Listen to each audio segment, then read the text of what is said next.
الحمد لله رب العالمين والصلاة والسلام على رسوله الكريم وعلى آله وصحبه أجمعين وعلى من تبعهم بإحسان إلى يوم الدين أما بعد. وعن سهل بن سعد الساعدي رضي الله عنه قال قال رسول الله صلى الله عليه وسلم أنا وكافل اليتيم في الجنة هكذا وأشار بالسبابة والوسطى وفرج بينهما رواه البخاري. ونبي هريرة رضي الله عنه قال قال رسول الله صلى الله عليه وسلم ليس المسكين الذي ترده التمرة والتمرتان ولا اللقمة ولا اللقمتان إنما المسكين الذي يتعفف متفق عليه. கணித்துக்குரிய அல்லாஹ்வுடையார்களே, தொடர்ச்சியாக அனாதைகள் மற்றும் பெண்கள் பலவீனமானவர்கள் மீது இரக்கம் கொள்வதும் கருணை காட்டுவதும் என்ற விஷயங்களையும் தலைப்பின் பார்த்து கொண்டு வருகின்றோம். இன்று பார்க்கக்கூடிய ஹதீஸ், முதல் ஹதீஸ் புகாரில் வரக்கூடிய ஹதீஸில் நபிகள் நாயகம் ஸல்லல்லாஹு அலைஹி வஸல்லம் கூறினார்கள், நானும் அனாதையுடைய பொறுப்பை எடுத்துக்கொள்ளக்கூடியவர்கள் பொறுப்பாளியும் இப்படி இருப்பார்கள் என்று தன்னுடைய ஆள்காட்டி விரலையும் அதற்கு பிறகு அதற்கு அடுத்த விரலையும் காட்டி நபி ஸல்லல்லாஹு அலைஹி வஸல்லம் இப்படி பிரித்து காட்டினார்கள். நானும் காஃபிலுல் யதீம், யதீமை அனாதையை பராமரிக்கக்கூடியவர் இப்படி இருப்பார்கள் என்று சொர்க்கத்தில் நபி ஸல்லல்லாஹு அலைஹி வஸல்லம் நன்மாரையும் கூறினார்கள்.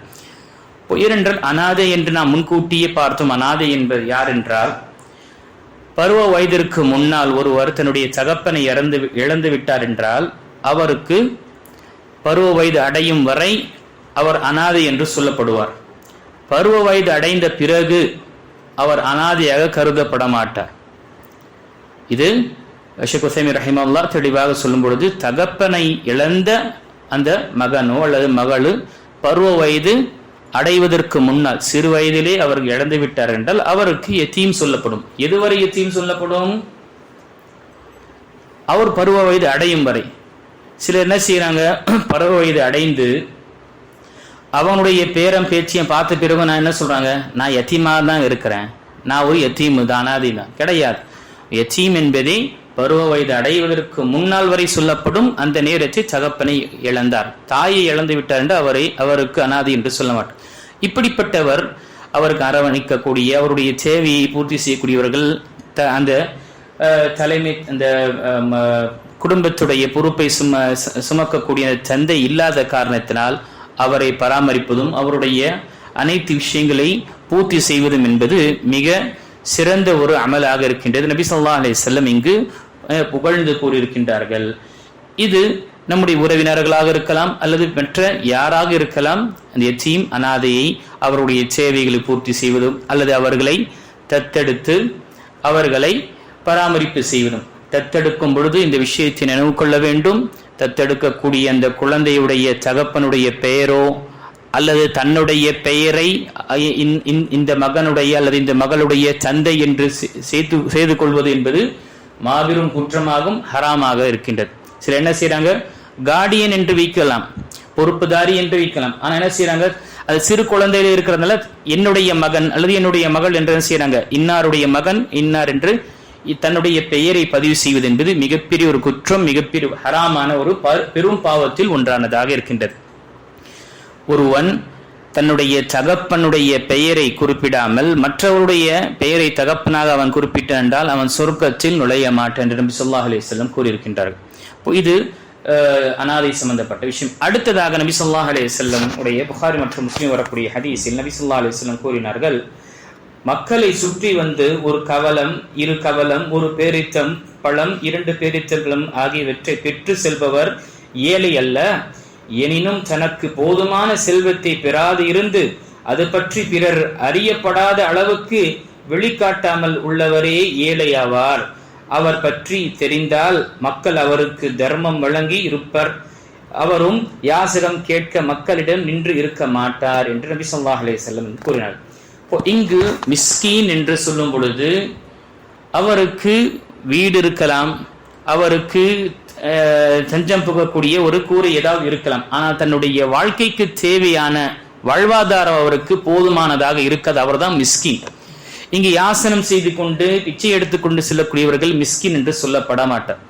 மிஸ்கின் என்பவன் அவன் சம்பாதிக்கலாம் அல்லது அவன் அவருடைய வீட்டில் அவனுக்கு என்று ஒரு வீடோ அவனுக்கு ஒரு குடும்பம் என்று இருக்கும். ஆனால் அவன் சம்பாதிக்கக்கூடிய அந்த வருமானம் செலவுக்கு போதுமானதாக இல்லை, அத்தியாவசிய செலவுக்கு. மனிதன் தன்னுடைய தேவையை அதிகப்படுத்திக் கொண்டால் அது தனிப்பட்ட விஷயம். ஏனென்றால் ஒரு மனிதனுக்கு சில விஷயங்கள் அத்தியாவசியமாக இருக்கும், சில விஷயங்கள் அளவுக்கு மீறி இருக்கும். அது ஒரு வசதியாக இருக்கும் பொழுது மனிதன் எனக்கு இது வசதியாக இருக்கக்கூடிய விஷயத்தில் எல்லாம் எனக்கு அத்தியாவசியம் என்று ஆக்கிக் கொண்டான் என்றால் அவன் மிஸ்கீனாக கருதப்பட மாட்டான். மாறாக தன்னுடைய வாழ்வாதாரத்தினுடைய குடும்பத்தை சமாளிக்கக்கூடிய இந்த பொருளாதாரம் போதுமான அளவு கிடைக்காத பட்சத்தில் இல்லாத பட்சத்தில் அவன் மிஸ்கீனாக இருப்பான்.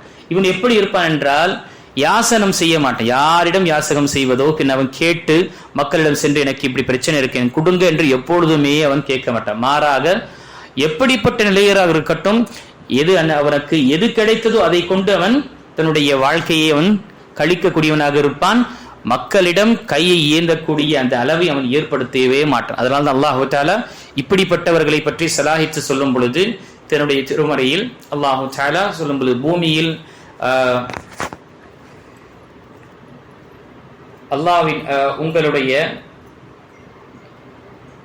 பிறரிடம் யாசிக்காத அவர்களுடைய பேணுதலை கண்டு அறியாதவன் அவர்களை செல்வந்தர்கள் என்று எண்ணிக்கொள்கிறான். அவர்களுடைய அடையாளங்களால் அவர்களை நீ அறிந்து கொள்ளலாம். அவர்கள் மனிதர்களிடம் வருந்தி எதையும் கேட்க மாட்டார்கள். இத்தகையோருக்கு நல்லென்று நீங்கள் எதை செலவு செய்தாலும் அதை நிச்சயமாக அல்லாஹ் நன்கறிவான். யஹ்சபூனஹும் அவர்களை பார்க்கும் பொழுது பணக்காரம் வசதி உள்ளவர்களாக இருப்பார்கள். ஆனால் உண்மையாக பார்க்கும் பொழுது அவருடைய வாழ்க்கை மிக ஏழ்மையான வாழ்க்கை இருக்கும், தேவையாக இருக்கும். ஆனால் எக்காரத்து கொண்டும் என்ன செய்ய மாட்டாங்க, மக்களிடம் அவர்கள் தன்னுடைய சேவையை முறையிட மாட்டார்கள். ஏனென்றால் எப்பொழுதும் மனிதனிடம் தன்னுடைய சேவையை முறையிட ஆரம்பிப்பானோ படைத்த இறைவனை மறந்து விடுவான். ஏன்னா இவங்க பூர்த்தி செய்யறாங்க என்று என்ன செய்வான், படைத்த இறைவனை என்ன செய்வான், அவன் மறந்து விடுவான். அதனால்தான் நம்முடைய இதயம் மனிதர்களுடைய கையில் இருக்கக்கூடிய விஷயத்தில் அதிகமாக நம்பிக்கையோ அதிகமான ஒரு சார்ந்த கூடிய விஷயம் ஏற்படும் பொழுது படைத்த இறைவன் அவனுடைய சார்ந்து இருக்கக்கூடிய விஷயத்தில் மனிதன் என்ன அவன் பின்தங்கி விடுவான். இப்போ இந்த ஹதீஸில் முதல் விஷயம், மிஸ்கீன்கள் இப்படி நம்முடைய மொஹல்லாவில் நம்முடைய சொசைட்டியில் நம்முடைய மக்களில் இருக்கக்கூடியவர்களை நம்ம தேடி இவர்களுக்கு உதவி செய்ய வேண்டும். அவர்கள் தன்னுடைய மானத்தை பாதுகாப்பதற்காக தன்னுடைய யாசனம் செய்யாமல் யாரிடம் கையேந்தாமல் எப்படியாவது ஒரு வாழ்க்கையை வாழ்ந்து கொள்ளலாம் என்று அந்த கண்ணியமான வாழ்க்கையை வாழ விரும்பக்கூடியவர்களுக்கு நாம் என்ன செய்ய வேண்டும், தேடி கொடுக்க வேண்டும். அல்லாஹு தஆலா இந்த பொறுப்பு இந்த சமுதாயத்திற்கு ஏற்படுத்தியிருக்கின்றார். இரண்டாவது இங்கு சொல்லப்பட்டது, மனிதன் என்ன செய்யக்கூடாது, தனக்கு மக்களிடம் சென்று அவன் யாசனம் செய்து கொண்டிருக்க கூடாது. சின்ன சின்ன விஷயத்துக்கு நம்ம பார்க்கிறோம், என்ன செய்யறான், செல்வந்தரம் பார்க்கறான், பணக்காரன் பார்த்துட்டு எனக்கும் அதே மாதிரி இருக்கணும் வண்டி, எனக்கும் அதே மாதிரி வீடு இருக்கணும்னு சொல்லிட்டு என்ன செய்யறான், ஒண்ணு மக்களிடம் போய் டைரக்டாக கேட்கறான், இல்லைன்னா வாங்கிட்டு என் மேல கடன் இருக்கு எனக்கு கொடுங்க, எனக்கு உதவி செய்யுங்க என்று என்ன செய்யறான். இதெல்லாம் மார்க்கம் தடுத்து இருக்கின்றது. புகாரில் வரக்கூடிய ஹதீஸில் ஒரு மனிதன் தன்னுடைய அத்தியாவசிய தேவை இல்லாமல் வெறுமனே தன்னுடைய வசதிக்காக மக்களிடம் சென்று கேட்க கேட்க எனக்கு உதவி செய்யுங்க என்று செய்து கொண்டே இருப்பான் என்றால் எதுவரை என்றால் மறுமை நாளில் அவன் எப்படி சந்திப்பான் என்றால் அவனுடைய முகத்தில் எந்த ஒரு கரியும் எந்த ஒரு தோளும் இருக்காது.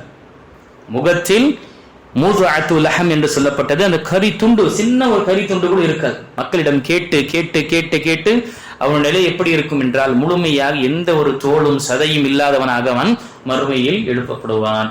ஆக யாசனம் செய்வது என்பது மார்க்கம் மிக கண்டித்திருக்கின்றது. தம்முடைய தேவை இல்லாமல் நாம் எப்பொழுதுமே கேட்கக்கூடாது. ஆம், மிக இக்கட்டான நிலை, உயிர் போறக்கூடிய நிலை இருக்கு, மிக ஒரு அவசரமான ஒரு நிலை என்று இருக்கும் பொழுது அந்த நேரத்தில் உதவி கேட்பது என்பது அனுமதிக்கப்பட்டதாக இருக்கின்றது.